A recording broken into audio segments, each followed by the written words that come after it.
സംസ്ഥാന സർക്കാർ ന്യായമായ ആവശ്യങ്ങൾ പോലും അംഗീകരിക്കുന്നില്ലെന്ന് സിറോ മലബാർ സഭ Changanassery arch bishop Mar Thomas തറയിൽ. ഭിന്നശേഷി നിയമനക്കുരുക്കിൽ പെട്ടിരിക്കുന്ന എയ്ഡഡ് സ്ഥാപനങ്ങൾ ഇപ്പോഴും വേദനയിലാണ്. വാഗ്ദാനങ്ങൾ തന്നല്ലാതെ സർക്കാർ ഒരു നടപടിയും സ്വീകരിക്കുന്നില്ലെന്നും ചങ്ങനാശ്ശേരി ആർച്ച് ബിഷപ്പ് അറിയിച്ചു. നമുക്കെതിരായിട്ട് വരുന്ന ശക്തികളോട് പ്രതികരിക്കുന്നത് വളരെയേറെ സമാധാനപരമായും ക്രിസ്തീയമായ സ്നേഹം പുലർത്തിക്കൊണ്ടുമാണ്. അതുകൊണ്ട് നമ്മുടെ സമൂഹം ദുർബലമാണെന്ന് മറ്റുള്ളവർ തെറ്റിദ്ധരിക്കുന്നുണ്ട്.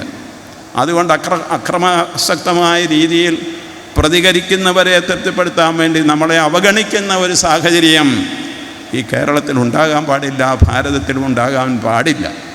അതുകൊണ്ടാണ് പിതാവ് സൂചിപ്പിച്ചതുപോലെ നാം ഒറ്റ സ്വരത്തിൽ നമ്മുടെ ആവശ്യങ്ങൾക്ക് വേണ്ടി സംസാരിക്കണം. ആത്മായ സഹോദരന്മാർ സടകുടഞ്ഞെഴുന്നേറ്റ് മേലധ്യക്ഷന്മാരോടും വൈദികരോടും മറ്റാത്മായ നേതാക്കന്മാരോടും ഒപ്പം പ്രവർത്തിക്കുവാൻ സാധിക്കണം.